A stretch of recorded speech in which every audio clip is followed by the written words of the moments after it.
case of Siobhan McLaughlin. On February 28, 2006, McLaughlin was found deceased in a locked bedroom at her residence in Knockanishi Goldstown, Dublin 14. At first, it appeared as if she had tragically taken her own life. But within hours, the members of the McLaughlin family were convinced that she had been brutally murdered. Siobhan was one of 8 children, 7 girls and 1 boy, born to her parents, Owen and Deja McLaughlin. Siobhan worked as a chef in the canteen of an electrical firm. In 1989, at the age of 21, she met a man named Brian Carney, who was 31 years old. Brian worked as an electrical engineer for the same firm, which was a very good job. Siobhan lived in an apartment, while Brian lived with his toddler daughter, Aisling, from a previous relationship. Brian's wife and the mother of his child had passed away from natural causes. A few years before Siobhan and him met, Brian was raising his daughter alone. Eventually, Siobhan would move in with Brian and his daughter. They renovated this house and then decided to sell it. Siobhan decided to set up her own catering business as she had trained at the Shelburne Hotel, and she was ahead of her time when it came to food. She used ingredients that were uncommon in Ireland during the 90s, but would now be considered standard. The era of meat and potatoes had passed. Brian was not only an electrical engineer, but he also owned a music shop called Music City, which he sold in 2005. In 1995, the couple got engaged, but then split up. They did keep in touch with each other over the years, meeting for dinner every few months. While they were separated, Brian never entered into any other relationship, and eventually they reconciled. In January 2002, they got married and Siobhan was expecting a baby. Their son, Daniel, was born 6 months later. That same year, Brian and Siobhan traveled to Spain on holidays with the prospect of buying a boat. But while there, they came across a 200-year-old merchant's mansion on the island of Mallorca in Spain. They bought it and converted it into a boutique hotel. It had 6 luxury bedrooms and a heated outdoor pool. The couple bought the property for €2.5 million and oversaw most of the renovations themselves. Siobhan was a visionary, traveling from place to place, collecting pieces for the hotel, along with her impeccable taste and furnishings. Siobhan's culinary skills were what would make the hotel a success. The hotel opened in January 2003, and Siobhan's barbecues quickly became a highlight of guest stays and were popular among the locals. Siobhan and Brian would regularly travel back and forth between Mallorca and Ireland. However, during the holiday season, which spanned from March to December, Brian would travel back to Ireland more frequently. This meant that Siobhan was left in charge of running the business in Mallorca while also raising their son, Daniel. Later, people who knew Siobhan would say that towards the end, they could see that she was not happy and was exhausted from doing everything. They felt there was an atmosphere of tension when Brian was around. However, because Siobhan's family was so large, Siobhan would frequently receive visits from one or a few of them, and she was very glad to see them. These visits seemed to lift her spirits and put a pep in her step. Siobhan was very independent, but she also greatly valued the closeness of her family. A few years into owning the property in Spain, Brian and Siobhan decided to build a new house beside their property in Dublin, hoping to sell the original house and move into the new house or rent out either of the properties. Siobhan came home to Dublin for the break. In 2006, she consulted a lawyer about legally separating and what she had to do. The solicitor advised her to keep a diary of the goings-on between herself and Brian. She enrolled their son Daniel in a local school, and was going to approach Brian about her and their son moving into the new house that was being built next door. While Siobhan loved what she had built out there, she was very much on her own, overworked and trying to raise their son with no family around her for support. On the morning of Tuesday, the 28th of February 2006, it was Brian's birthday. Siobhan's sister Niamh arrived at Siobhan's house as usual. While she normally arrived at 9 a.m. to leave her car in the driveway and catch the bus into the city, this morning she did not arrive until 9:30 a.m. As she had her own key, she let herself into the house and found 3-year-old Daniel wandering around on his own downstairs. Niamh then went upstairs to Siobhan's bedroom door and found it was locked. There was no reply when she called her name. Niamh then called her father and mother and informed them of the situation. When the father arrived, he broke down the door and found Siobhan lying in the bedroom near the ensuite door. Reached down and touched Siobhan on the head and then the leg and found she was cold. He knew then that his beloved daughter was dead. She was only 38 years old. The key to the bedroom was found on the floor just inches away from the main bedroom door, and it appeared to have been pushed under. Owen immediately contacted the Garda, Irish police. When they arrived and examined the scene, they felt it was staged. Photos had been placed around Siobhan, almost like a shrine. A cord was partially wrapped around Siobhan, and the cord had been broken. When the forensic team arrived and examined the scene, they found indentations at the top of the ensuite door, and the other part of the vacuum cord was wrapped around the door handle on the inside of the door, making it look like she had tried to hang herself. It later emerged in court that the cord would have snapped within 5 seconds due to Serban's weight, and she would have had to have been at least 6 inches off the ground. These two factors, combined with other evidence, indicated that it was impossible for Serban to have taken her own life. It was also determined that Serban had been dead for a few hours, as rigor mortis had already set in. The Garter imposed a 2-day media blackout on the case and advised the family not to speak to the press. After Siobhan's killing, it was said that the Garter took the step to try and avoid publicity of the case, and to prevent a repeat of what had happened in the Rachel O'Reilly case 18 months earlier, where no charges had yet been brought. The blackout was lifted when Brian's mother-in-law informed him of Siobhan's passing. The McLaughlin family gathered, united in grief, while Brian received little sympathy, his sister offering consolation. The family referred to Seaborn by her maiden name, evidently privy to information unknown to others. Brian was extensively questioned. Could he leave, only to be told he had to speak to the detectives first? He also questioned whether they would want the clothes he was wearing, which was strange. Brian was eventually allowed to leave after speaking with the detectives, and he did not hand over the clothes for testing, as he had asked for a specific item of clothing from the back bedroom to change into. The police officers did not want to give him these clothes, so they let him leave with the clothes he was wearing. He went to stay with his parents along with Daniel. Later that evening, Gwadi went to the house to retrieve the clothes he was wearing, and it was discovered that his mother had washed the clothes. Very convenient. On Thursday, March 2nd, 49-year-old Brown was brought in for questioning and detained for 12 hours. Reports indicate he was picked up from his parents' home.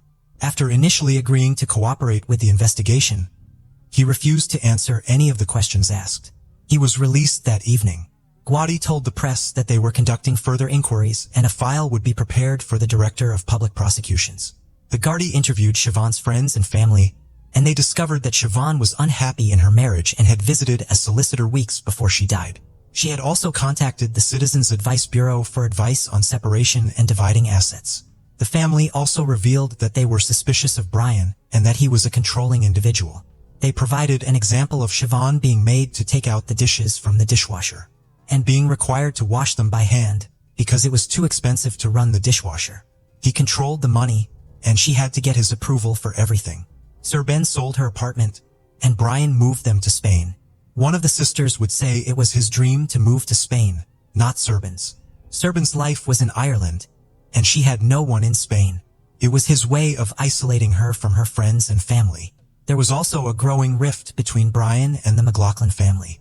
Brian delayed the funeral by 10 days after asking for a second autopsy. When a death notice was published in the newspaper, the McLaughlin family referred to Siobhan as McLaughlin and not Carney, and never mentioned Brian. Meanwhile, they published a separate notice in a different newspaper.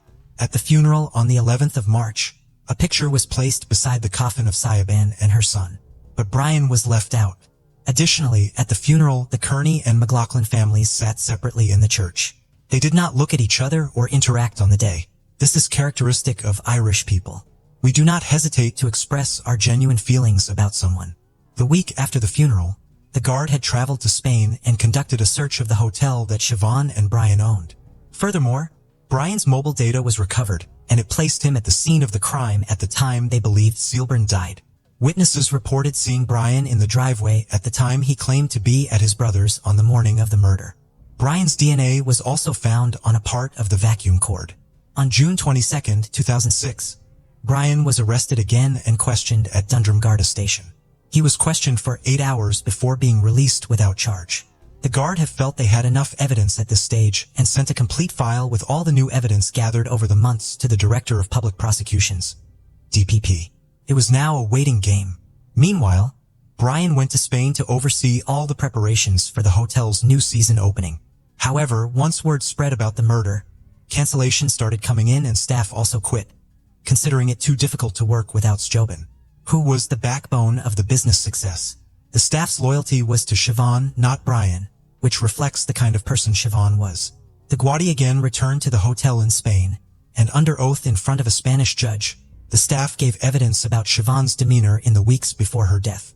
On December 10, 2006, Siobhan's family held a vigil outside her house where she was killed. Her sister said, "We are utterly distraught without Siobhan, but we are equally determined and will not rest until her killer is brought to justice." Ziabin was the embodiment of fun, life, joy, a terrific mother and an adorable and hilarious sister and daughter, a true friend, and she will never be forgotten. 200 people turned up at the vigil. They held hands, sang hymns, and held up pictures of Ziabin. In January 2007, the newspapers once again spoke to Guadi's sources, and they said they were confident that an arrest would be made soon. However, the amount of evidence was substantial and it would take time to go through it. On Tuesday, January 17, 2007, the inquest into Ziabin's death was postponed. The McLaughlin family appealed to the public for fresh information to convict the main suspect, Brian.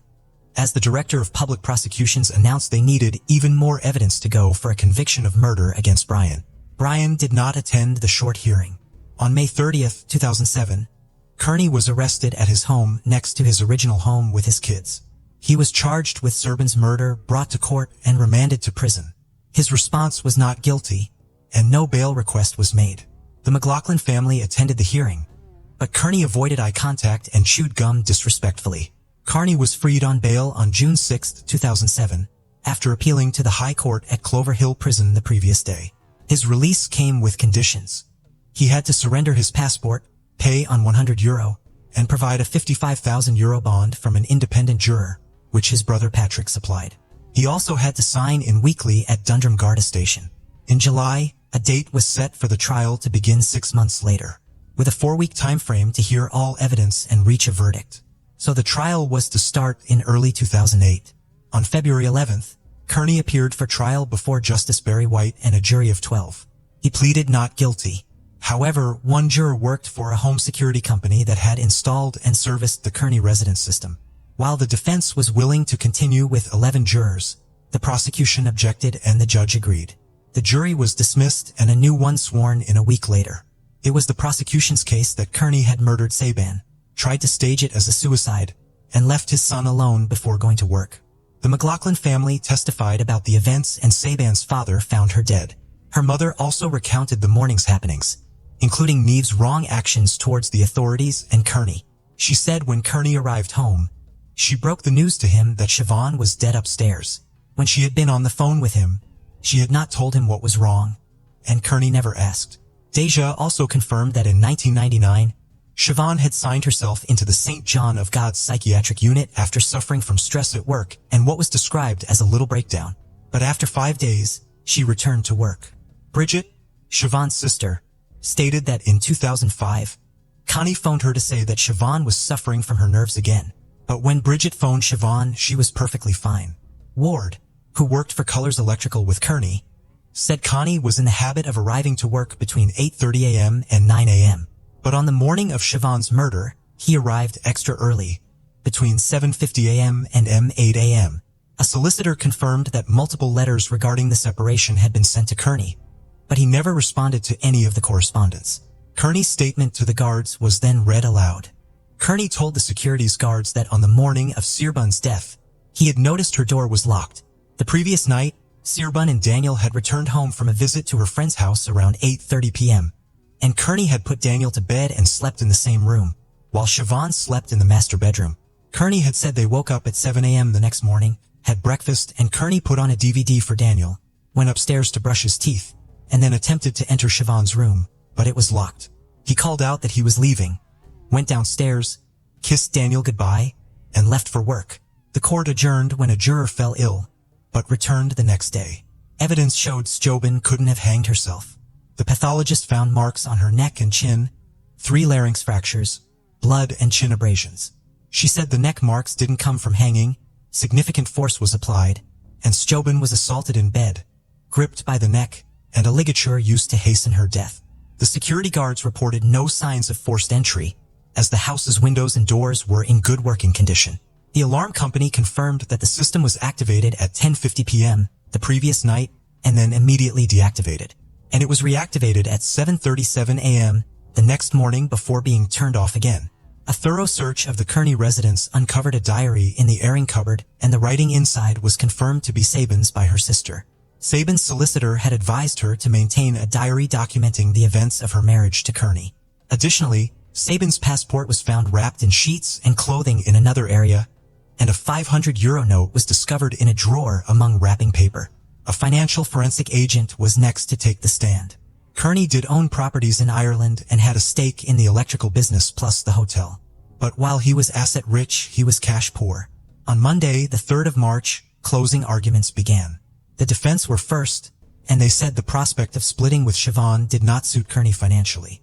He wanted to sell one of the houses at Knocknashee, but if Siobhan wanted to move into one of them, this would not be an option, and Kearney would have to work out his debt.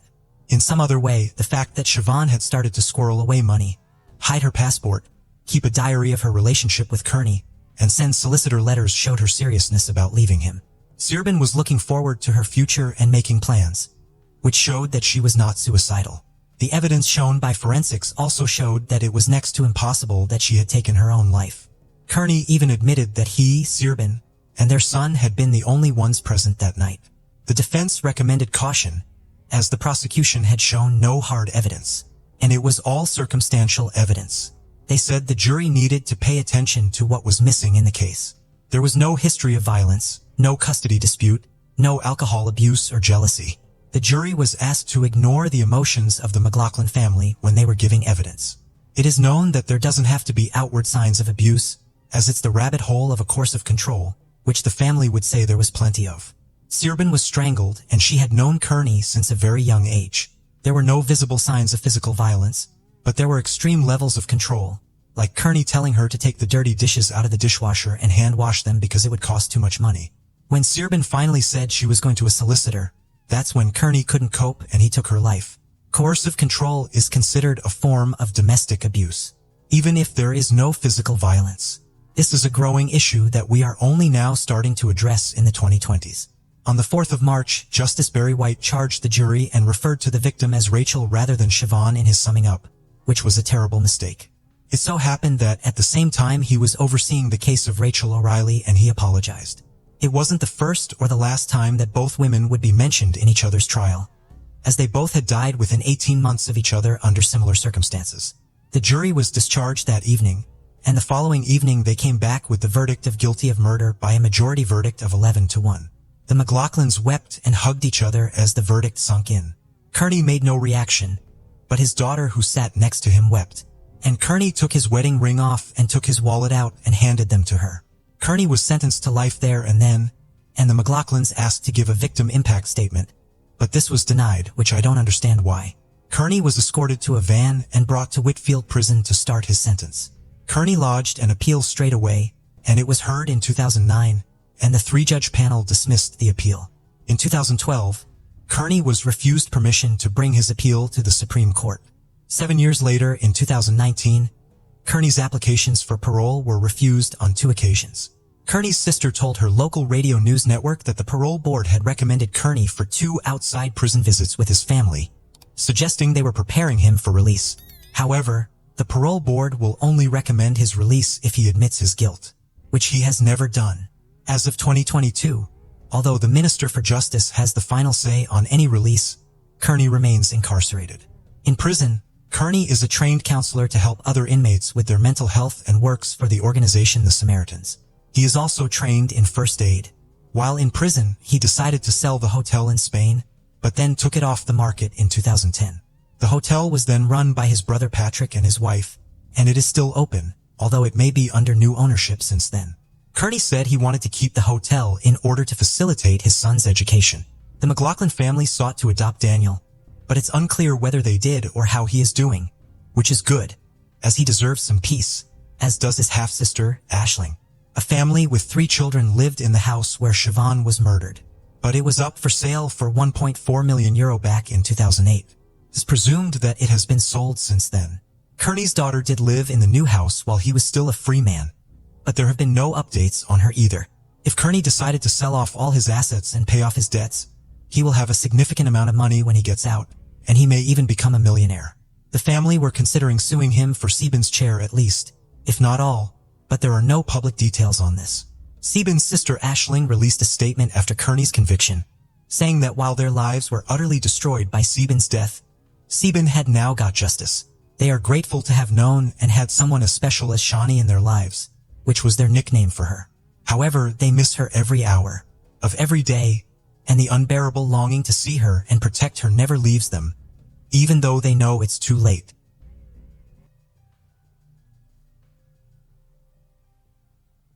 Case of Rosana Galeano. Rosana Galeano was born in Buenos Aires, Argentina, in the late 1970s.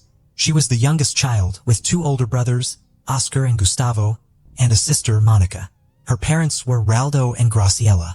While details of her childhood and teenage years are scarce, it's known that she finished high school in the late 1990s.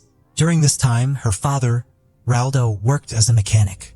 In early 2001, Jose Arce visited Raldo's workshop, where he met Rosana. Born on November 22, 1948, Jose had spent over 30 years living abroad, including time in Greece and the United States, where he was imprisoned for 4 years for drug trafficking. He returned to Argentina in 1996, owning 8 properties in a posh area of Buenos Aires. Jose and Rosana started dating quickly after meeting at her father's shop, where he brought his vintage car for repairs. Despite their significant age difference, appeared financially stable, thanks to his mother Elsa, who still lived in the United States. When 52-year-old Jose proposed to 22-year-old Rosana, her mother Graciela expressed concerns about their age difference. Jose argued that age was not an obstacle to love, and Graciela turned to Rosana for reassurance. Rosana confirmed her desire to marry him in a whisper. The couple got married on November 17, 2001, just 7 months after meeting. Jose attributed his cheerful, modern, and smart personality to winning Rosana over. They soon had a son named Gono, but problems began to emerge soon after. Jose was a controlling and jealous partner who frequently belittled Rosana and her family. The emotional abuse escalated into physical violence, leaving Rosana feeling trapped and terrified. Jose's intimidating presence, reinforced by his possession of 2 guns, allowed him to maintain control, a situation that Rosana's family was painfully aware of. He would often flaunt his guns when they had visitors, or when he visited others. On one occasion, Rosana's brother Oscar witnessed Jose physically assaulting her while they were painting their house, telling her to shut up before hitting her. Another time, Rosana's father noticed bruises on her back, and she revealed that Jose had dragged her across the pavement.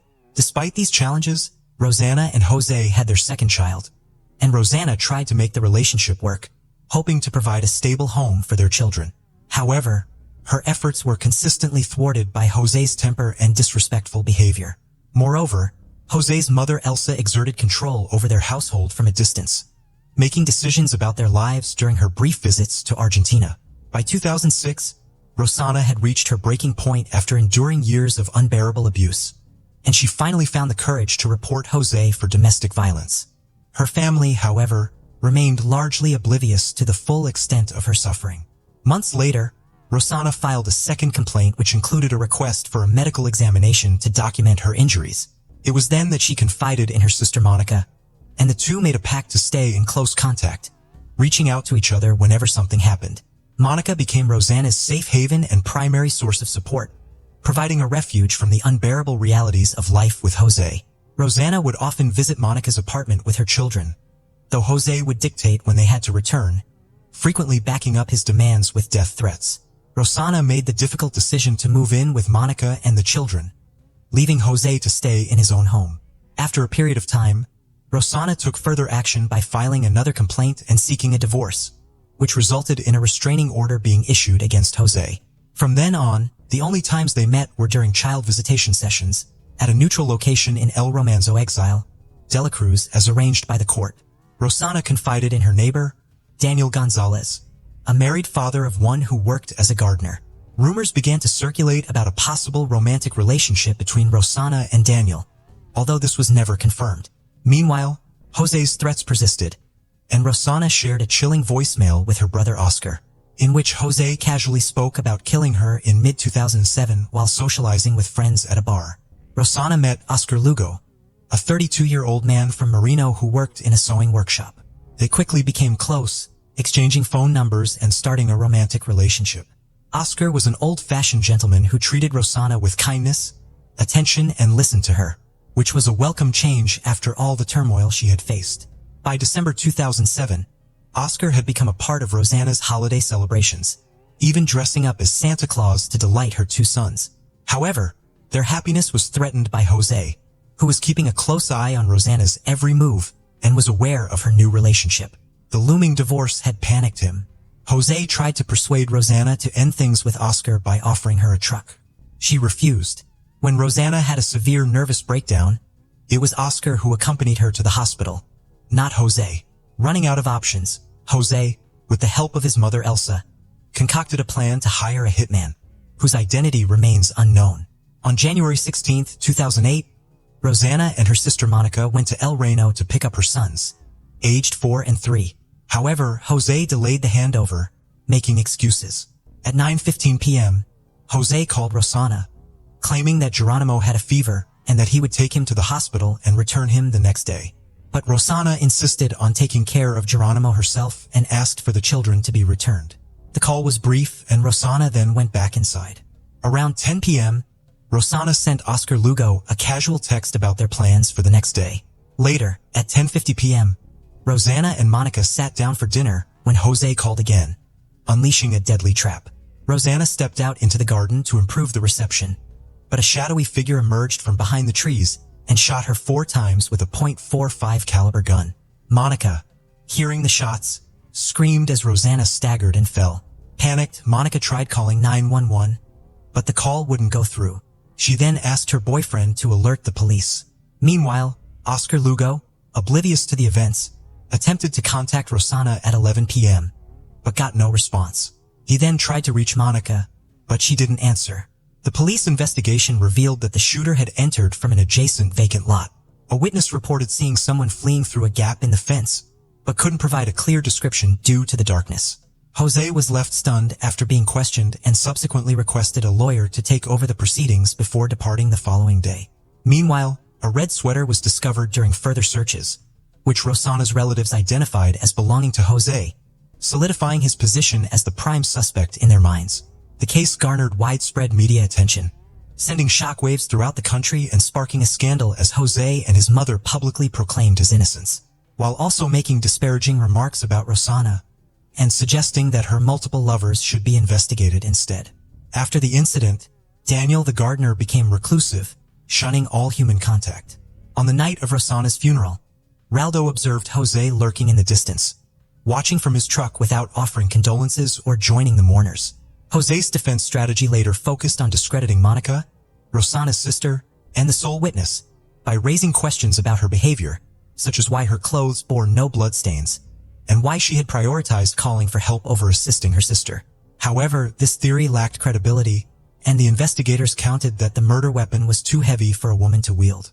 The detectives also highlighted a crucial point. Anyone familiar with the house would know that Rosanna had to venture outside to get a cell signal, suggesting a high degree of premeditation in the crime. During the investigation, Rosanna's sons were cared for by their father and grandmother Elsa, while their grandmother Graciela was granted limited access. In contrast, Monica and Oscar were denied access, with Jose citing safety concerns for his sons, despite the legal restrictions. The children longed to see their Aunt Monica, prompting Jose to occasionally allow supervised visits. Monica seized these opportunities to take the children to see a psychologist. Eventually, Graciela successfully obtained visitation rights, although she was denied guardianship. In a contemporaneous interview, Jose claimed that Rosanna had 4 lovers, all of whom had criminal records. According to Jose, Rosanna engaged in intimate relationships with these men to uncover their secrets, which she then leveraged to blackmail them for personal gain. Meanwhile, following threats, Oscar was placed under police protection as a protected witness in his sister's case, requiring him to wear a tracking bracelet. As 2007 drew to a close, investigators still lacked concrete evidence to bring charges against any of the suspects. However, a significant breakthrough came a year after the murder, when Jose was arrested in January 2008, charged with aggravated homicide due to their romantic relationship, premeditation, and the alleged involvement of multiple perpetrators. For years after the attack, Oscar exercised his visitation rights to take his nephews to play soccer, sharing a heartwarming hug with the 6- and 7-year-old boys. In April 2013, the trial commenced. Jose maintained his innocence during the May proceedings, but the trial was delayed when he suffered a stroke, ultimately pushing the final verdict to November 2013. The judges concluded that the murder was meticulously planned, bearing the hallmarks of organized crime. Jose and Elsa were found to have chosen the time and place for the attack, aware that a phone call would lure Rosanna outside, rendering her vulnerable. The court determined that financial motives drove the murder, as Jose sought to avoid splitting the marital assets. Jose and Elsa received life imprisonment sentences. The higher court upheld the conviction, citing Jose's threats, the domestic violence endured by Rosanna, and the dominant influence of his mother. The actual perpetrators of the shooting were never identified. In 2015, Jose and Elsa were placed under house arrest, with Jose's health and Elsa's age cited as reasons, allowing the children to reunite with them. The media continued to follow the children's story for years, during which Monica and Graciela had no contact with them. The boys were shuffled between homes familiar to their father, but unknown to Rosanna's family. In January 2017, the court granted the children a weekend visit with their maternal grandparents for the first time. The Galliano family prepared their home with fresh paint, a thorough cleaning and decorations, and Graciela cooked their favorite dish. That weekend, the Galliano home was filled with joy as the boys played soccer, video games, and even asked to sleep in their grandmother's bed, whom they hadn't seen in over 2 years. On November 24, 2018, Jose passed away after another stroke. The event was another devastating blow for the children who attended their father's funeral. During the funeral, they expressed their concerns about their future to their Aunt Monica, who reassured them with calmness and love, promising to support whatever they decided. They chose to live with Monica, who then had to confront Elsa to communicate the boys' decision. Through these and many other instances, it was clear that Monica always prioritized her nephew's wishes, whether they wanted to talk or preferred silence. Monica's primary goal was to provide stability and comfort for the boys. In March 2019, Zono decided against switching schools, opting to stay close to his friends and see out his final 2 years. He returned to live with his grandmother, Elsa. Meanwhile, Monica pursued custody of Nawin. Things appeared to be settling, but tragedy struck in late November 2019, when 87-year-old Elsa was hospitalized and shortly after, passed away on November 30th. The following month, Monica was awarded custody of Nawin. By the end of the year, Jono had moved in with a family friend of his grandmother's. Both brothers still required psychological support to cope with their traumatic experiences, with Jono grappling with depression. Their psychologist acknowledged the staggering sequence of events they had endured. In March 2020, Jono's housemate passed away, prompting him to take refuge with his Aunt Monica until October of that year. When he turned 18, Jono rented a small apartment and began living independently, supported by the income generated from his inherited properties. Meanwhile, Monica initiated legal proceedings to secure their inheritance, fearing they might be stripped of their assets. Now Wen, on the other hand, demonstrated emotional stability thanks to the support he received and was encouraged to continue attending therapy as needed.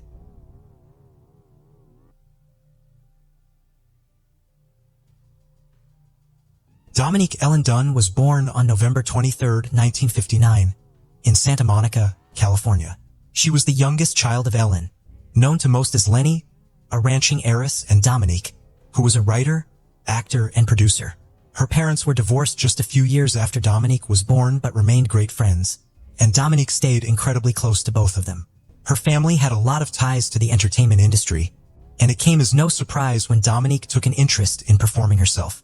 After graduating and taking time to travel, she began studying acting and booked roles in well-known stage shows, including West Side Story, The Mousetrap, and My Three Angels. Within weeks of moving to Hollywood, she landed her first big role in the 1979 television film Diary of a Teenage Hitchhiker. She then went on to get supporting roles in various episodes of popular 80s television series such as Fame, Family, and Heart to Heart. She booked a recurring role in the comedy television drama series Breaking Away and went on to appear in several other television films.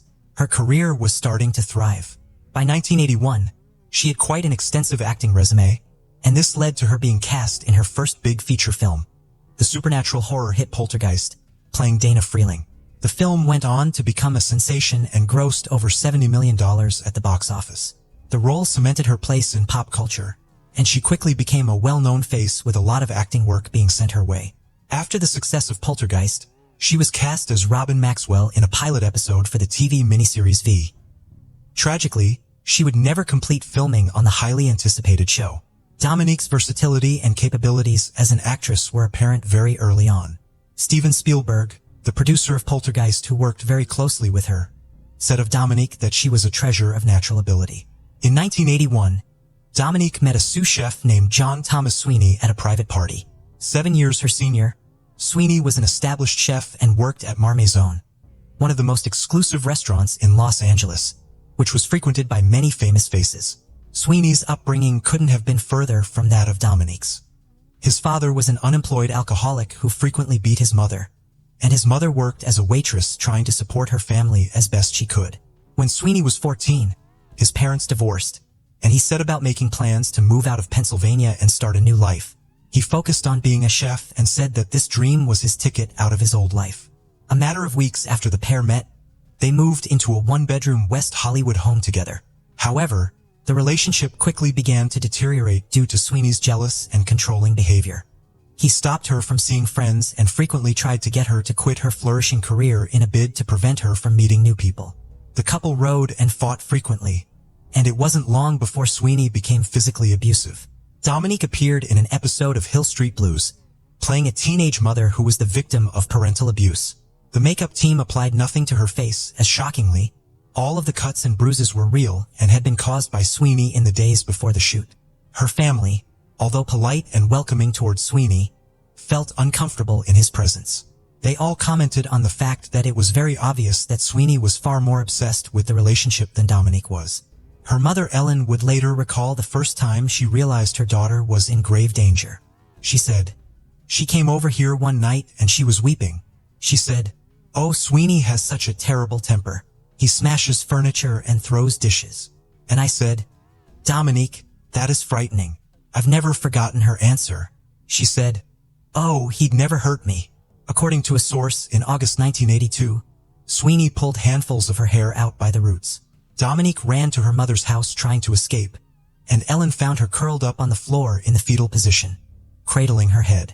Sweeney followed her to the house and started banging on the doors and windows, demanding they let him in. A few days later, however, Dominique returned to the home she shared with Sweeney, and the pair resumed their relationship. During another fight on September 26, 1982, Sweeney grabbed Dominique by the throat and threw her to the floor. He then proceeded to strangle her. A friend who was staying with the couple heard what he described as loud gagging sounds.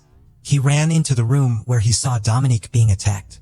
Sweeney denied any wrongdoing and told Dominique to come back to bed, seemingly playing it off as one big misunderstanding. Dominique snuck out of the bedroom window and ran to her car. When Sweeney heard her start the engine, he chased her down and jumped on the car bonnet. She turned the engine off until Sweeney got down from the hood, and as soon as he did this, she sped off into the night. She stayed at the home of a friend for the next few days, and her mother stayed with her too. After this terrifying incident, she phoned Sweeney and ended the relationship. He moved out of the house they shared, and Dominique had the locks changed before she moved back in herself. Tragically, a little over a month later, Dominique Dunn would be dead. On October 30th, 1982, just a few weeks after the pair had ended their relationship, Dominique was rehearsing for her latest project, V, at her West Hollywood home. She was running lines alongside actor David Packer. Dominique took a break to talk with a friend on the phone when she suddenly realized the phone call had been broken into. Sweeney had got the operator to break into the conversation to listen to her, and Dominique said to her friend, "Oh God, it's Sweeney. Let me get him off the phone." At around 9 p.m., Dominique and David heard a loud banging at the front door. Sweeney had been drinking martinis at the Marmaison bar and decided to walk to the house. Sweeney refused to leave unless Dominique came out to talk to him, so she headed out, leaving David Packer inside, and went to speak with Sweeney through the locked door. After a few minutes, she agreed to talk to him on the porch. It wasn't long before an argument between the two began. David Packer recalled hearing smacking sounds followed by 2 screams and then a thudding sound. He phoned the police straight away but was diverted to the wrong police area. He was told that Dominique's house was outside of that particular department's jurisdiction. Packer then phoned a friend and warned him that if he was found dead, John Sweeney would be his killer. Packer left the home through the back door and headed for the driveway, where he saw Sweeney kneeling over Dominique's body by some bushes. Sweeney told David Packer to call the police. Fortunately, this call did connect properly, and when the police arrived, Sweeney put his hands in the air and said, "I killed my girlfriend and I tried to kill myself." Dominique was unconscious and transported to Cedars-Sinai Medical Center in Los Angeles, where she was instantly placed on life support. She remained in a deep coma, and scans showed that she had no brain activity due to oxygen deprivation. When her father Dominic was allowed to see his daughter, he was met with an agonizing sight. Dominique's eyes were wide open, her head had been shaved, and she had a screw in her skull to relieve pressure on her brain. Dominic could see the strangle marks on her neck. Sweeney testified to police that while he remembered arguing with Dominique, he couldn't remember what had happened that led him to attacking her. He said after the verbal argument, all he could recall was being on top of her with his hands around her neck. He said he just exploded and lunged towards her. John Sweeney was immediately arrested and charged with attempted murder. 5 days later, on November 4th, her parents made the unbearably painful decision to consent to her being taken off life support, and Dominique was pronounced dead. It was just weeks before she would turn 23 years old. Her mother Ellen requested that Dominique's kidneys and heart be donated to transplant centers. Her kidneys were donated to 2 people who were at the hospital at the same time as her, and her heart was sent to a hospital in San Francisco. The family all agreed that this is what Dominique would have wanted, to help save someone else's life. Dominique's funeral was held 2 days later at the Church of the Good Shepherd in Beverly Hills. The funeral was packed. As well as friends and family, celebrities had turned up to pay their respects too. She was laid to rest near her Poltergeist co-star Heather O'Rourke, who had lost her life aged just 12 years old, and actress Natalie Wood, who was a good friend of Ellen and one of Dominique's heroes. After Dominique died, Sweeney was charged with first-degree murder, which he pled not guilty to. He was also charged with assault with intent to do great bodily harm and was held on $150,000 bail. Dominique's appearance in the episode of Hill Street Blues aired on November 18, 1982, just 2 weeks after her death. The episode was dedicated to her in the opening credits. Sweeney's trial began in August of 1983 and was presided over by Judge Burton S. Katz. Little did anyone know this would go down in history as one of the most controversial trials. Sweeney took the stand in his own defense. Patrick Terrell, the owner of Marmaison, described Sweeney as a very dependable young man and said he would personally obtain the best legal representation he could for him.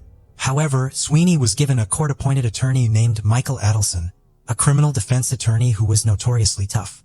During the trial, Sweeney said that when he had turned up at Dominique's home that day, they had worked things out and were going to start afresh. He claimed that they were planning on moving back in together and there were even talks of marriage and children. He claimed that on the night of October 30th, Dominique Dunn had abruptly changed her mind about resuming the relationship and that she had been lying to him and leading him on. At that point, Sweeney said he exploded and lunged at her.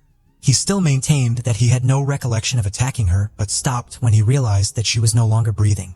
Sweeney said he had attempted to revive her by making her walk around the driveway, but she soon fell onto the floor. He then claimed he had tried to give her CPR, which caused her to vomit. Sweeney said that he too had vomited and ran inside the house and consumed 2 whole bottles of pills in an attempt to take his own life. The police disputed this and said there was no evidence to suggest this had actually happened. Sweeney said he then went back out to the driveway where Dominique was lying and lay down beside her. He said he had tried to help by pulling her tongue out of her throat, something he said he used to do for his epileptic father. Michael Adelson said that Sweeney's actions were not premeditated and that he had acted out of a crime of passion, which was provoked by Dominique's alleged lies about a reconciliation. Dominique's family strenuously denied these claims and said that she was well and truly done with their relationship. A letter written by Dominique addressed to Sweeney was read out. It said, "The whole thing has made me realize how scared I am of you. And I don't just mean physically. I'm afraid of the next time you are going to have another mood swing." Deputy Frank DiMiglio was the first officer to arrive on scene, and he testified that Sweeney said to him, "Man, I blew it. Killed her. I didn't think I choked her that hard. But I don't know. I just kept on choking her. I just lost my temper and blew it again."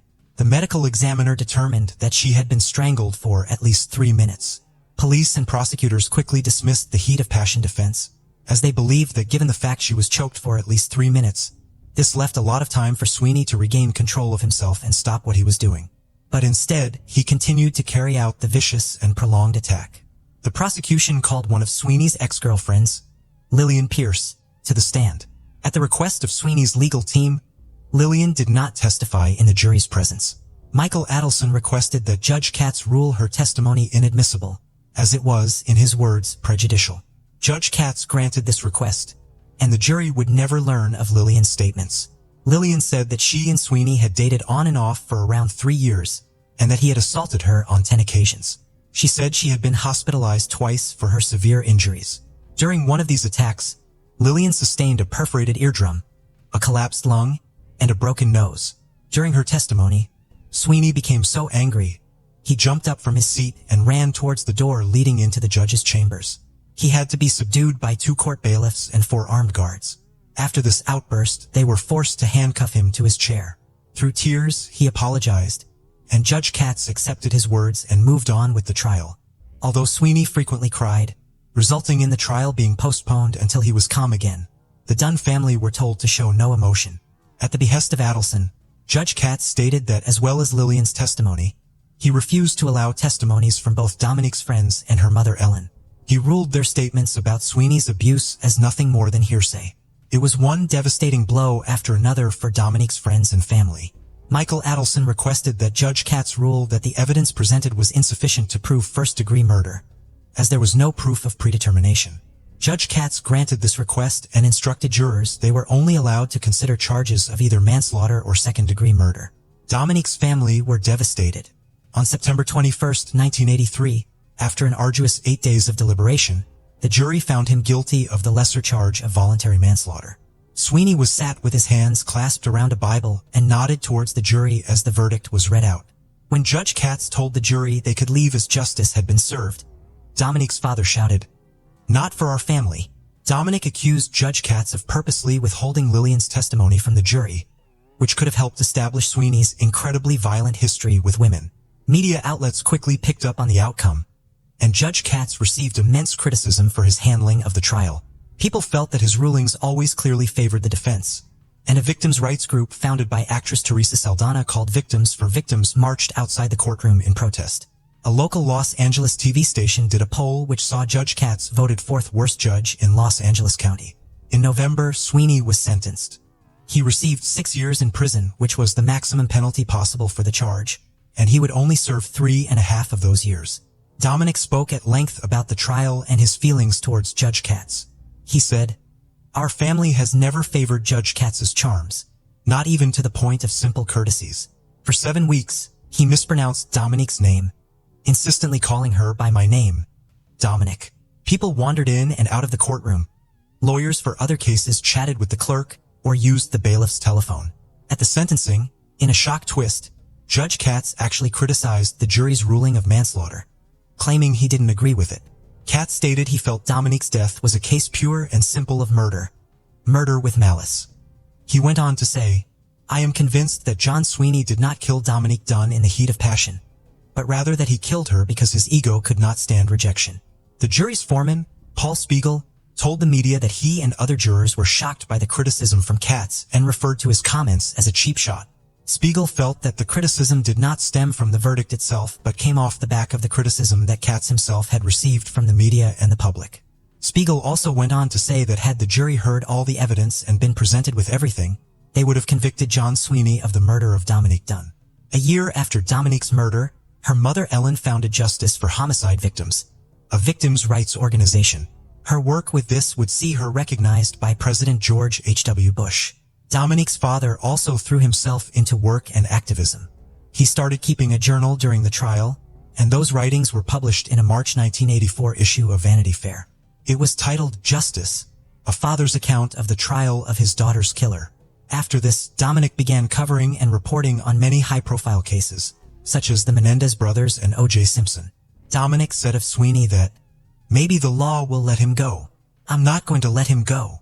And Dominique stayed true to his word. After his release from prison in 1987, Sweeney went straight back into working as a chef and was hired by the Chronicle, an upscale restaurant in Santa Monica. This job would not last long, however. Dominique's family started handing out flyers that said, "The food you ate tonight was cooked by the hands that killed Dominique Dunn." As the protest showed no sign of stopping, Sweeney left the Chronicle and fled the Los Angeles area. It wasn't until the mid-90s that the Dunn family would hear Sweeney's name again. Dominic was contacted by a doctor in Florida who had read his article in Vanity Fair. The doctor said that his daughter had gotten engaged to a chef named John Sweeney and wanted to know if it was the same man, which it was. Dominique's brother Griffin contacted the woman in an attempt to get her to break off the engagement. After this, Sweeney moved away from the area again, claiming he was being harassed. He changed his name to John Moorer.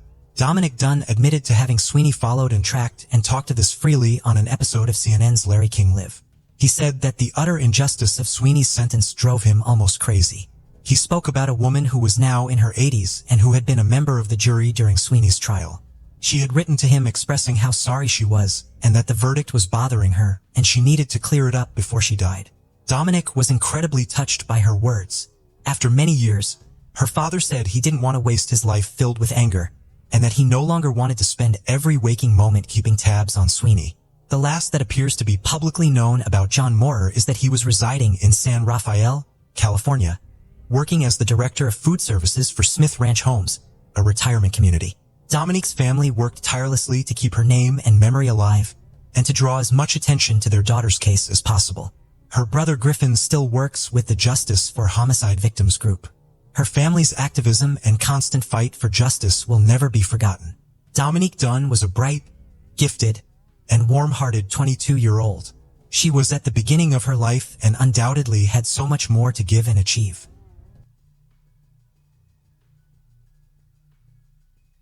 The case of Daniela Tabarez. Daniela Tabarez was born on May 8, 1998, in Cali, Colombia. She is the only child of Isabel Tabarez, a single mother. Daniela did not know her father and had never met him. Their life was not easy. Her mother raised her alone.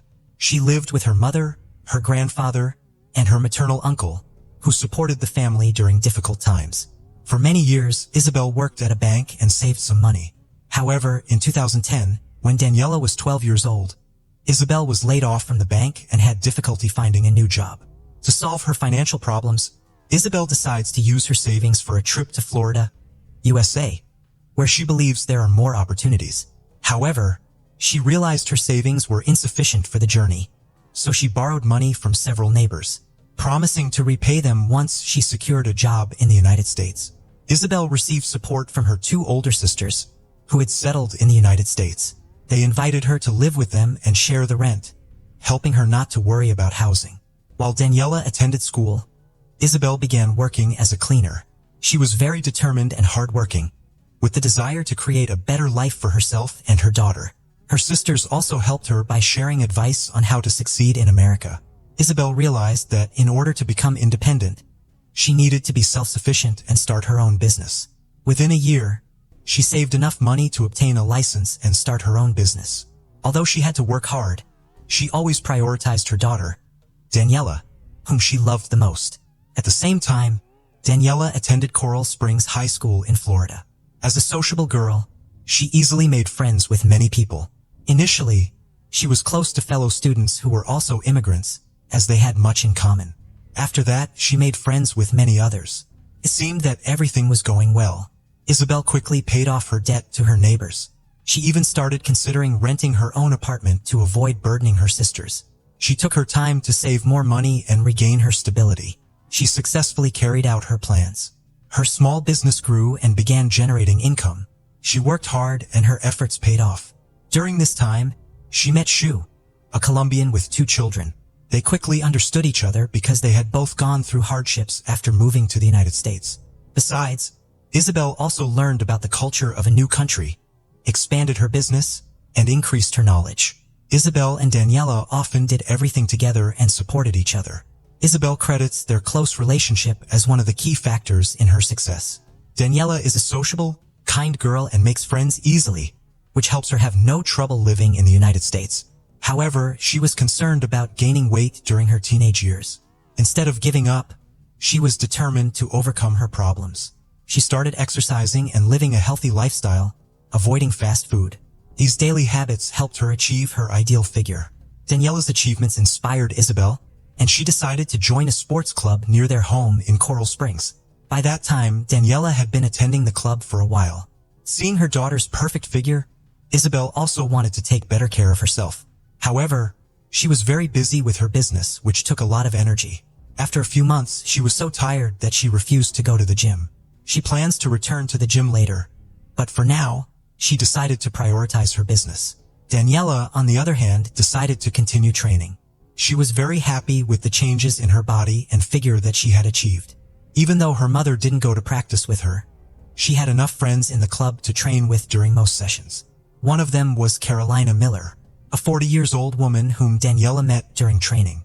They quickly found harmony and started training together in 2017. Despite facing challenges like migration and a language barrier, Daniela graduated from high school, proving that she could overcome difficulties and was ready to fight for her future. Furthermore, she wants to pursue higher education, but she needs financial support. Her mother's business wasn't enough to cover her college expenses, so she took a job as a switchboard operator at a gym where she trained for many years. At the same time, she also learned about criminology, a field she was very passionate about and dreamed of building a career in. By 2019, at the age of 21, she was able to become independent. She was in her prime and busy planning for the future. Daniela enrolled at a local university to pursue her education and achieve her dreams. She transformed from a shy schoolgirl into a confident young woman. She was not only attractive and charming, but also passionate about her job at the fitness club. Her enthusiasm caught the attention of the owners of the sports complex, and they offered her a position in the gym. She became a coach, encouraging people to participate in sports and supporting beginners. Her main goal was to inspire others, and she worked with many different groups, sharing her passion. She also organized weekly group activities to promote teamwork and camaraderie within the sports organization. Daniela then met Yvonne Serrano, a woman of Panamanian descent. An active individual, Yvonne enjoyed sports and had never experienced any legal or substance abuse problems. She was generally considered a respectable person and avoided dangerous relationships. However, she lived in a troubled neighborhood, so she purchased several registered firearms for self-defense. By 2019, Yvonne decided to invest more in sports and joined inspirational classes taught by Daniela.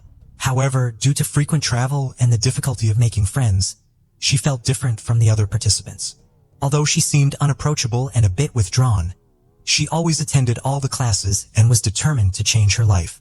On the evening of November 22, 2019, Daniela and her group planned to go to the movies and then return home. However, they decided to change their plans and go to a local bar called World of Bear in Coconut Creek after the screening. Since Daniela had worked to finish the next day, she did not want to stay at the bar for long. During the night, she called her mother, Isabel, several times. Isabel was worried about her daughter going to the bar because she thought it was unsafe.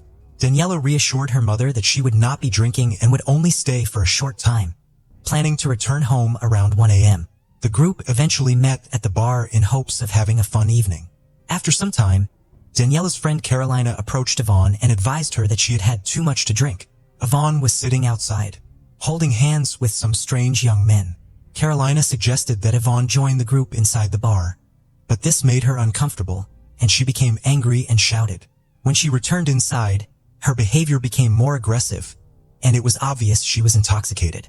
Despite this, the evening was still going well, and Daniela lost track of time. Later that night, Daniela's mother, Isabel, sent her daughter a text message, expressing her concerns about potential dangers. Daniela replied that she would be home early. As the team leader, Daniela needs to oversee everything and make sure everyone gets home safely.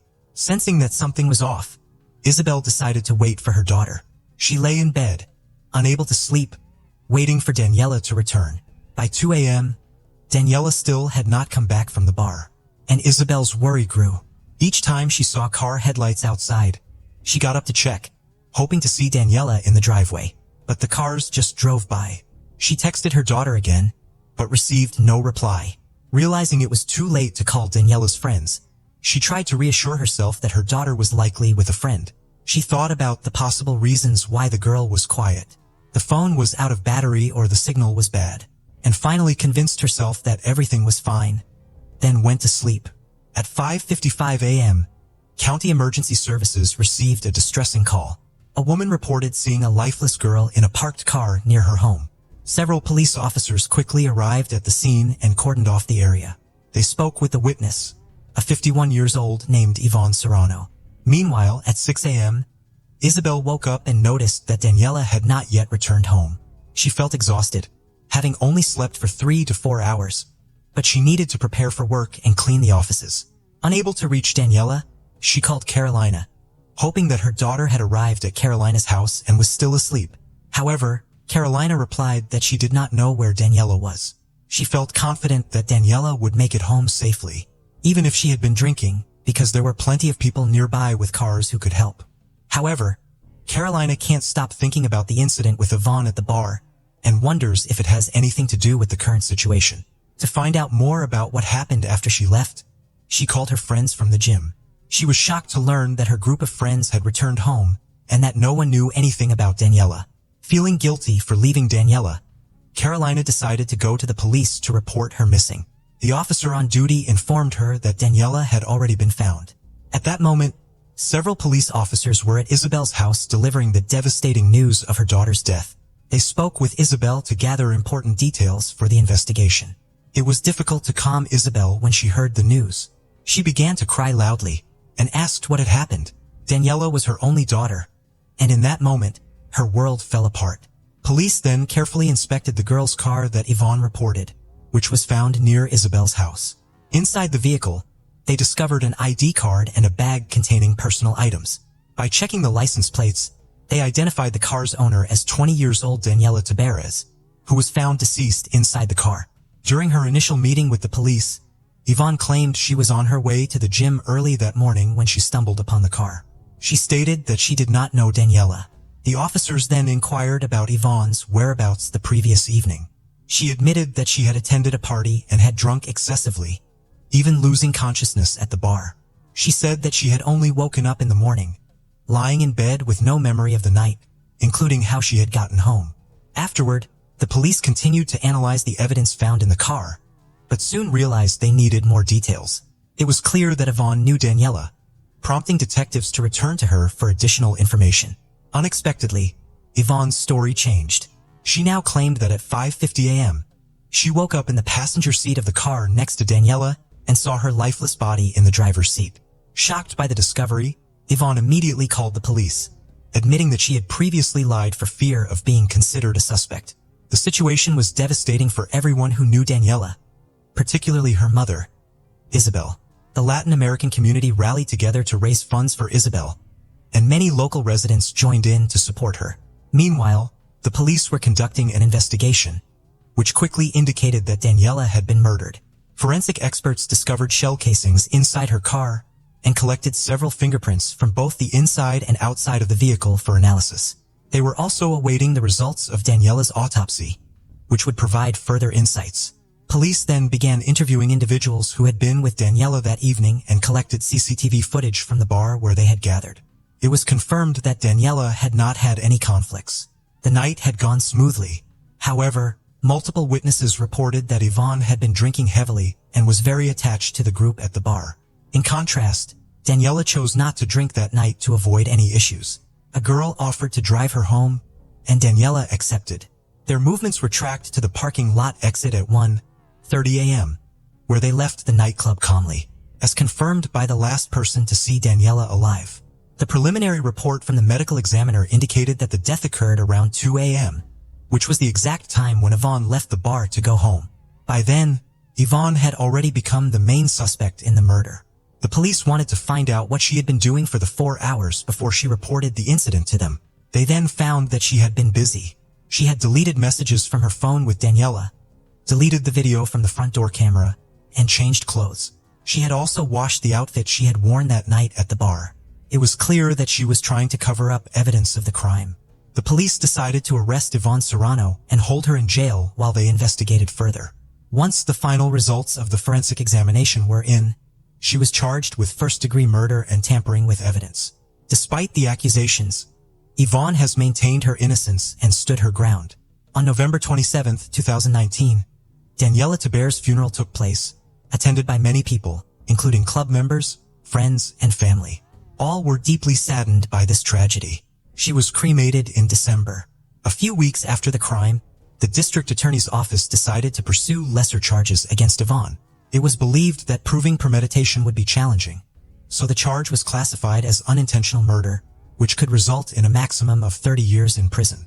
She could potentially receive bail before the hearing and be released by the Supreme Court, which upset Daniela's mother. Following these developments, progress on the case stalled for unclear reasons. By March 2020, Daniela's family became aware that the case was not receiving adequate investigation. There was limited evidence, and Yvonne might avoid punishment altogether. Friends and family organized social media campaigns and protests to raise public and media awareness of Daniela's death. They want Yvonne to be held accountable for her actions. One such protest occurred on March 4th, when Daniela's colleagues left the gym and marched to the court where the preliminary hearing was being held. They argued that Yvonne should not be granted bail during these proceedings. The prosecutor's office believes that she has a high possibility of absconding, so she is not allowed to go free while waiting for the next hearing. The lawyer requested that the judge set a low bail amount, no more than $1.40000, arguing that if Yvonne wore an ankle monitor, she would not be able to flee, and claimed that the prosecution had exaggerated the situation. Additionally, Yvonne would participate in a rehabilitation program and undergo a mental health assessment. Ultimately, the judge decided on a bail amount of $100,000, which was higher than the initial request before the trial took place. Yvonne must remain at a specialized rehabilitation center and is only allowed to leave to meet with her legal team. Yvonne later underwent a ballistics test, which confirmed that the bullet came from her weapon. Additionally, authorities gathered credible evidence showing attempts to destroy evidence after the crime, and she was captured on CCTV by neighbors. This information prompted the prosecutor's office to pursue charges of premeditated assault and murder. It was believed that an argument broke out between Yvonne and Daniela while they were in the car, leading to Yvonne's aggressive behavior. The prosecution successfully persuaded the jury, and on August 12, 2024, 56-year-old Yvonne Serrano was found guilty of premeditated murder. She received a life sentence with the possibility of parole in 25 years. Isabel had a tattoo inked on her shoulder in memory of her daughter, Daniela, as a reminder of her fight for justice. Unfortunately, the exact incident between Yvonne and Daniela in the car that night remain unclear. She is not admitted to the crime and has not explained her reasons for her actions. The case of Patrick de la Cerda. In February 2018, the quiet town of Deltona, situated in eastern Florida near the Atlantic coast, faced a shocking incident: the brutal murder of a young man named Patrick Diarra. The 25-year-old man was found dead at his home. His injuries suggested a deeply personal motive behind the attack. The Patrick Diarra case is emblematic of a meticulously planned crime that nearly went unsolved. Although the suspect was identified almost immediately, no direct evidence was available to confirm his guilt. Patrick Diarra was born in June 1992 in Miami, Florida, a picturesque metropolitan area. Patrick grew up under the care of his father, Max Diarra, originally from Spain, and his mother, Patricia Ronza, born in France but relocated to the United States in the 80s. They married soon after and started their family. The Diarra family was known for being close-knit and happy. Patrick grew up surrounded by love, care, and mutual respect. A kind, intelligent, and sociable young man, he did well academically and could easily become the center of any social gathering. From childhood, he had a strong bond with his parents, who spared no effort or expense to ensure he received a good education and developed into an upstanding individual. Max Diarra worked in construction and was highly regarded in his field. Although not wealthy by big city standards, the family lived comfortably. After graduating high school, Patrick chose to study construction in university, aiming to follow in his father's footsteps. While Patrick attended university, his parents decided to divorce after nearly 25 years together. Remarkably, they separated amicably without any scandals or disputes over property. His mother moved to Deltona, a quiet town on Florida's east coast, where she soon remarried. Despite their separation, all family members remained close and maintained friendly relations. Patrick stayed with his father in Miami. They worked together and were respected professionals within the construction industry despite their personal circumstances. They kept in regular contact, frequently calling and communicating. They were always ready to assist when necessary. Patrick often his mother in Deltona, sharing updates about his life, his joys, and experiences. He delighted in telling her about meeting the girl of his dreams. Thanks to his French-Spanish heritage, Patrick had an eye-catching appearance from a young age. He was quite popular with the opposite sex, but he valued the example set by his family. Consequently, Patrick did not pursue frivolous relationships. He yearned for a meaningful connection and a strong family of his own. Patrick created an account there based on a friend's recommendation and wasn't entirely convinced it would help him find his soulmate. One evening in June 2017, while browsing through profiles without much optimism, a photo caught his eye. A captivating brunette with mesmerizing eyes and an enchanting smile. Intrigued, Patrick decided to message her. The lady in the photo was Jessica Devaney, born in 1988 in Orlando, Florida. After high school, she attended a local university, where she studied banking before securing a job at a bank branch in her hometown. Jessica was immediately drawn to Patrick's profile as well. They exchanged messages on the website for several days before deciding to swap phone numbers.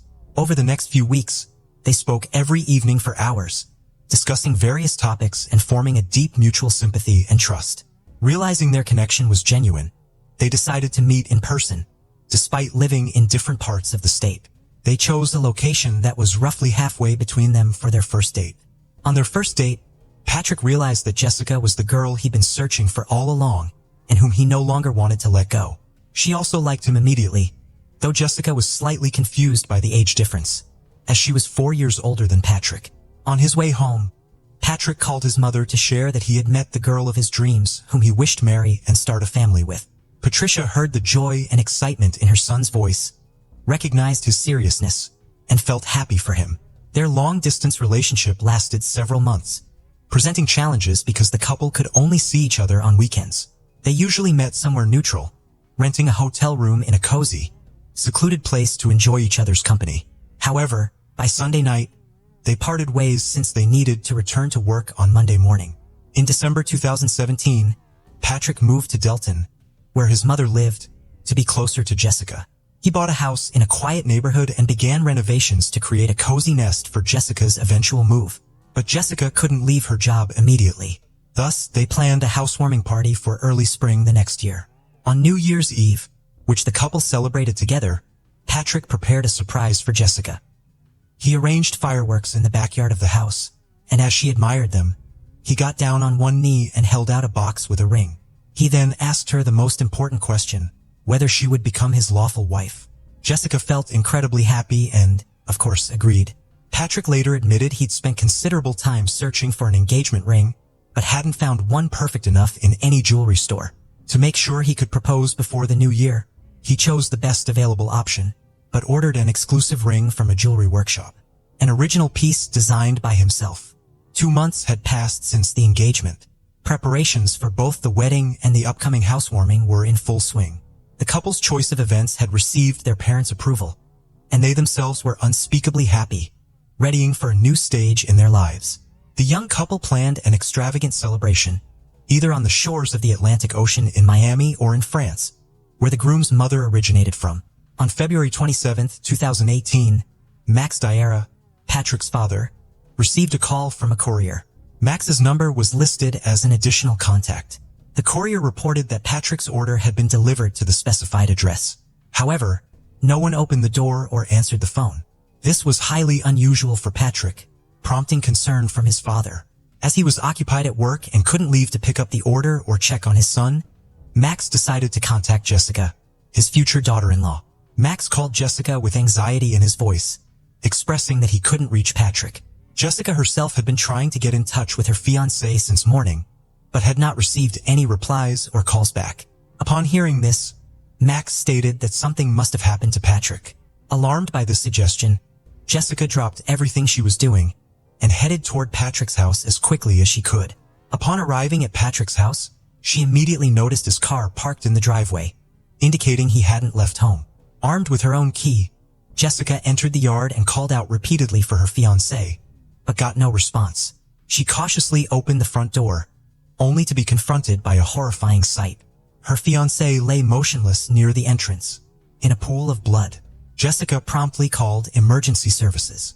However, paramedics who arrived on scene were unable to assist Patrick and could only declare him dead upon arrival. By the time police officers reached Patrick's residence, a heartbroken Jessica was found sobbing uncontrollably in the backyard, the very place where Patrick had proposed 2 months earlier. One of the attending officers approached her gently and began their inquiries into this tragic event. She only glanced at him and remarked that she knew who had decimated her lover and upended her entire existence. A wealthy and influential ex-boyfriend.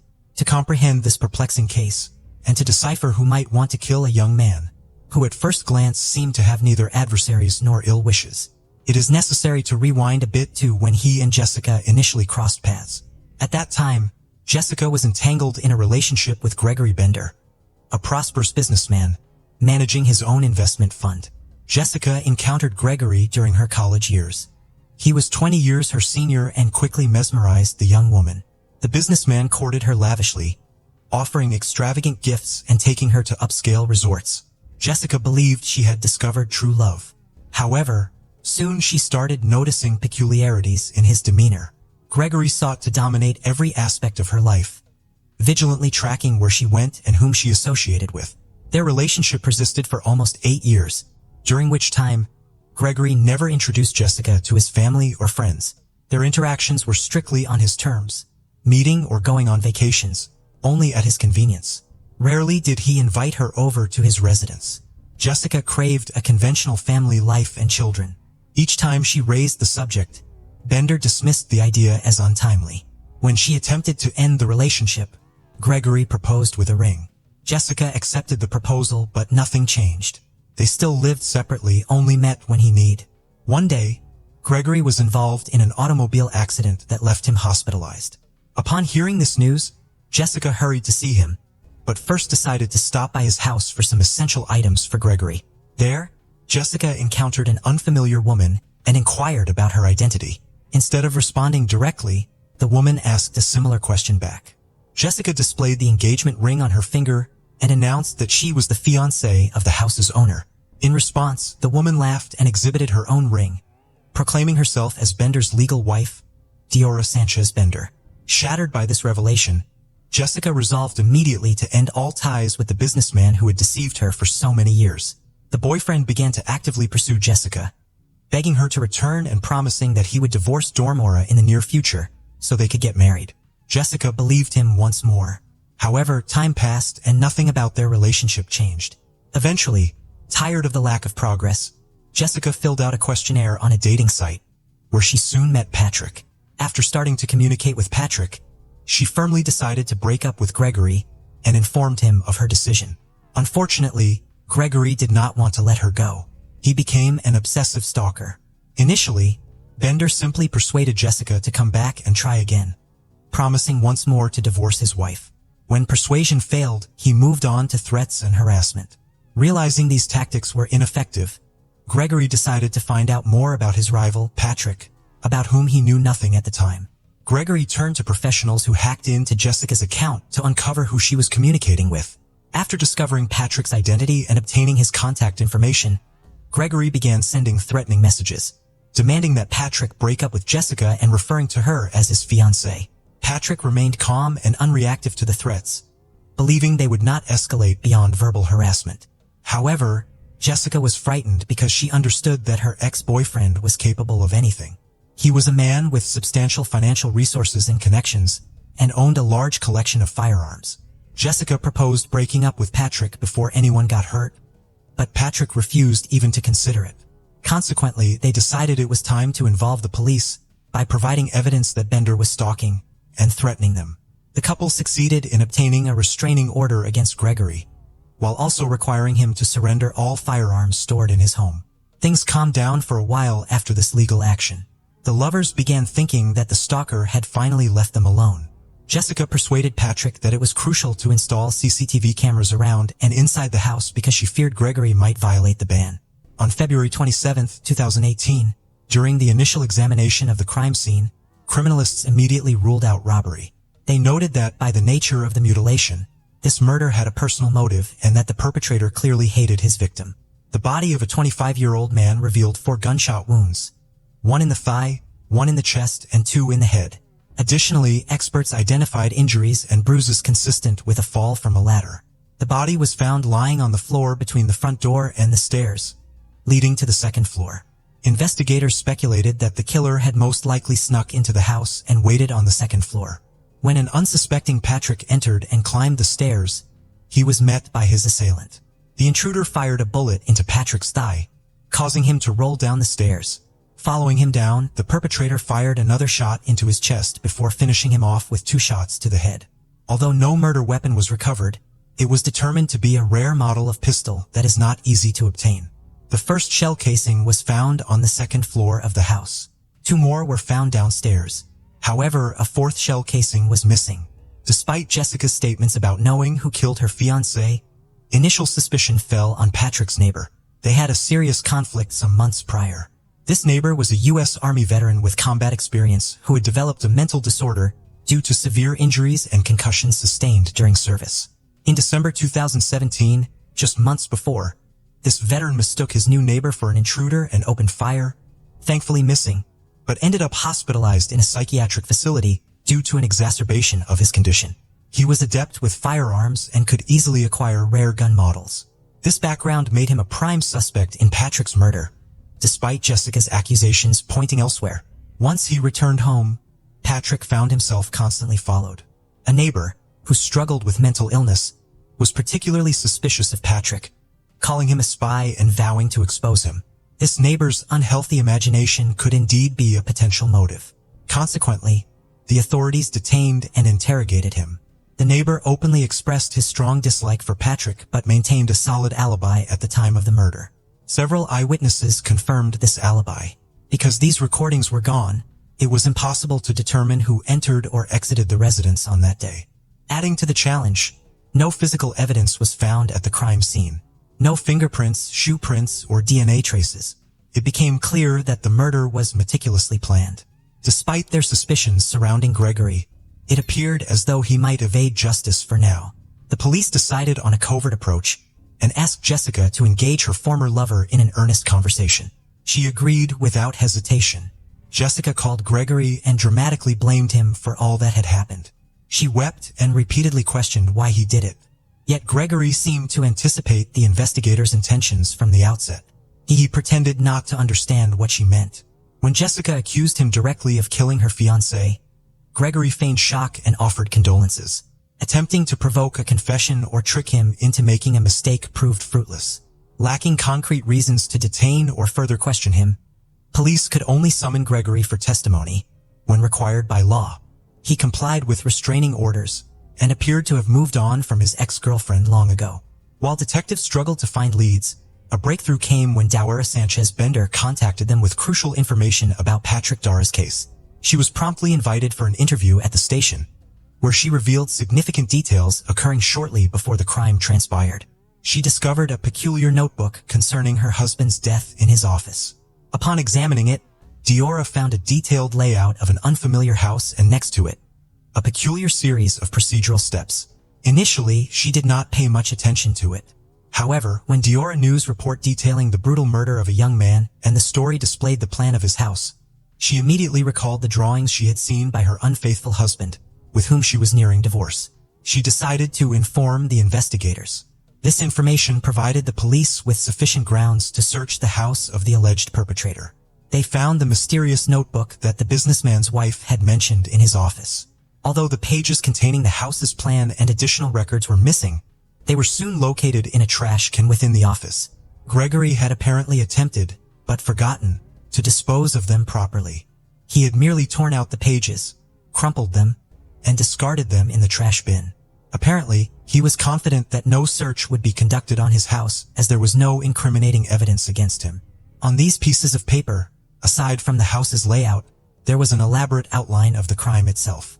It became evident that the perpetrator had meticulously planned every aspect over a prolonged period. The document mentioned specific actions like disabling his phone, wearing gloves, and applying a special substance to shoe soles to avoid leaving footprints on floors. From these records, it was clear that Gregory had tracked his victim.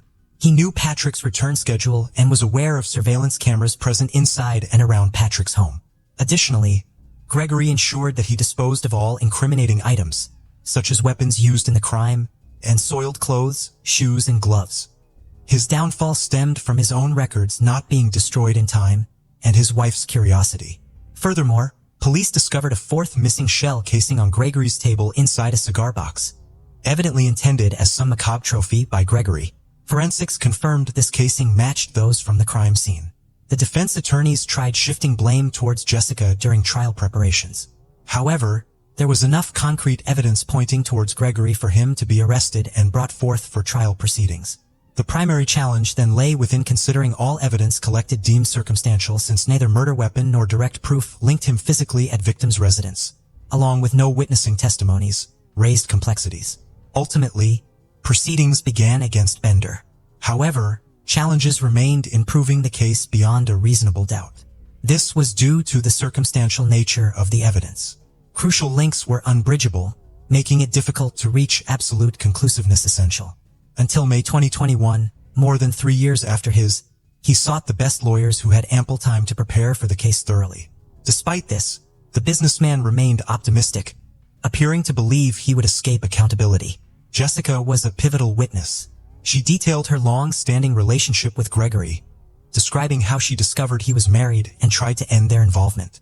She also shared instances of harassment and threats against her and Patrick. Jessica provided crucial evidence, including saved screenshots of correspondence and phone records.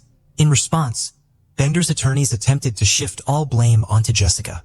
The defense argued that Jessica herself provoked Gregory with her actions, registering on a dating site and starting a new relationship before ending things with Gregory. They claimed this behavior wounded his pride and ego. Furthermore, Jessica was accused of mercantilism, highlighting her fondness for receiving expensive gifts from a wealthy suitor.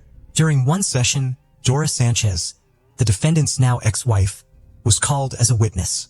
The previously indifferent defendant became animated and unexpectedly professed his love for her. Moved by this confession, Sanchez seemingly reconsidered her stance on testifying against Gregory. She got confused during her testimony, citing forgetfulness.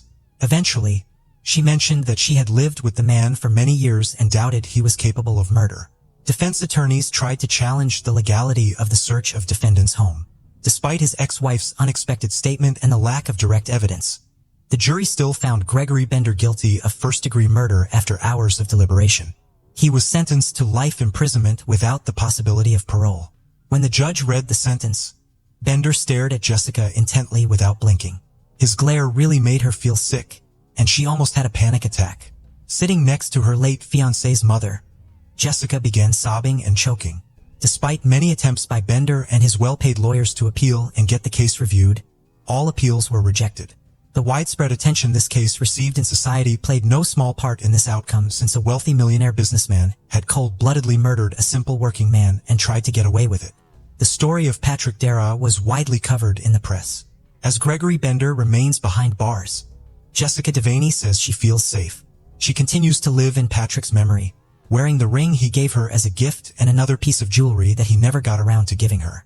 Jessica maintains a close relationship with her deceased fiancé's parents, who treat her like their own daughter.